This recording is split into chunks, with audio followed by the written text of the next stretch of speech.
a Russian business newspaper, just today, and it said there were three governmental sources. So Kommersant is not exactly the official newspaper of record in Russia, but it's quite close. Tends to be quite Kremlin aligned. So there have been strategic arms reduction treaties, START as they're known, since the 1970s. And the rumour, according to Kommersant, is this will be held in a Middle Eastern country. They haven't said which one yet. Now, my guess would be Saudi Arabia, which has managed to have fairly good relations with both the United States and Russia, despite not really being an ally of them. I mean, I know Americans sometimes say friends and allies in Saudi Arabia. The Saudi Arabia is a bit miffed that the United States has not attacked Iran. If I'm wrong, if it's not Saudi, Qatar or the UAE would be obvious examples. Somehow, I don't think it's going to be in Iran or Syria. Anyway, START treaties usually took place in Geneva, Switzerland, but the talks could be held later this month or indeed December 2022. Now, Russia's been ramping up the escalatory rhetoric regarding nuclear weapons, partly because that's their trump card. That's the one thing they have. They don't know that Westerners fear, because their nuclear arsenal, even if it's nothing like as big as we think, even if a lot of it doesn't work, if even one of them works, that would kill at least several million people, take out a major Western city.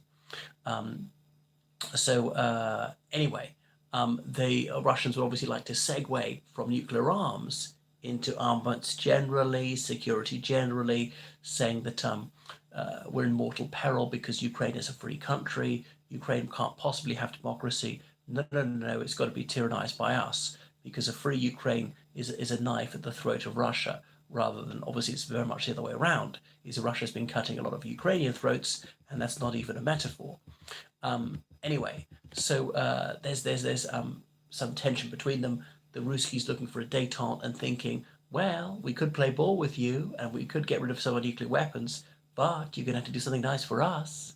You're going to have to leave your Ukrainian friends in the lurch, cut off arms shipments to them, things like that, no longer fund them.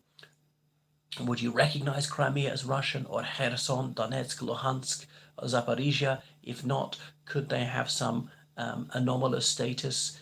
At least say there's indeterminacy as their status. Could they be independent? I mean, and remember where you heard it first, that statement back in the 24th of February, where Russia recognized Donetsk and Luhansk as independent states. I said that's simply preparatory to Russia proclaiming their absorption into the Russian Federation.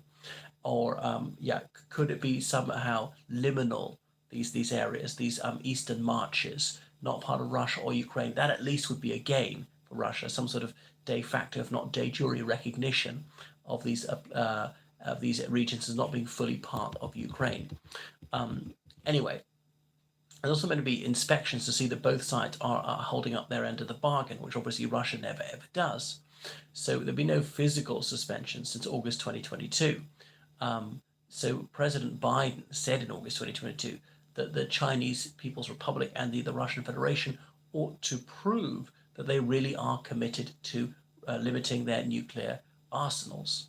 So the Russian Foreign Ministry said at the time that these Occidental sanctions, visa restrictions, and these airspace closures made it tricky for the Russians to carry out inspections on American soil. I mean, that's largely nonsense. They could travel to wherever it's Turkey, fly from there. It's just not very much more difficult.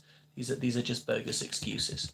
So anyway, they've held sort of online discussions rather than face-to-face talks about a new start, because nuclear weapons are very, very expensive.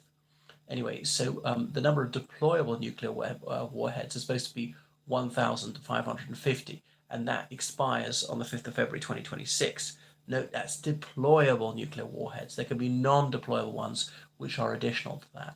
And Russia said they thought to have several thousand. Anyway, so that's why Russia is always talking about its nuclear weapons, partly because its conventional forces are performing so badly. It's even more important that they have this nuclear option, that they could wipe out the world, and they could saber rattle, they could frighten Western countries, say, okay, we'll back down, we'll just throw Ukraine to the wolves, so long as you promise not to nuke us. And in a sense, it just shows how feeble Russia is. There was this Kazakh intellectual, I can't remember who he was the other day, saying, Yes, despite what's happened to Ukraine, they gave up their nuclear weapons to Russia in return from all these guarantees of their independence and their territorial integrity, and Russia has flagrantly reneged on those, has shamelessly broken all its solemn promises. And if Ukraine had those nuclear weapons, Russia wouldn't dare because Moscow could be nuked. But nonetheless, it was right for Kazakhstan to divest itself of its nuclear arsenal.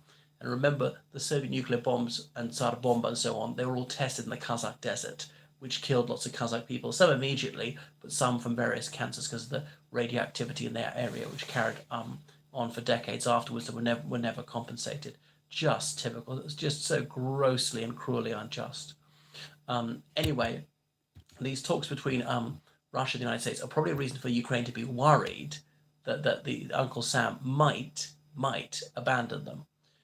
Right. Thank you for watching my channel. Goodbye.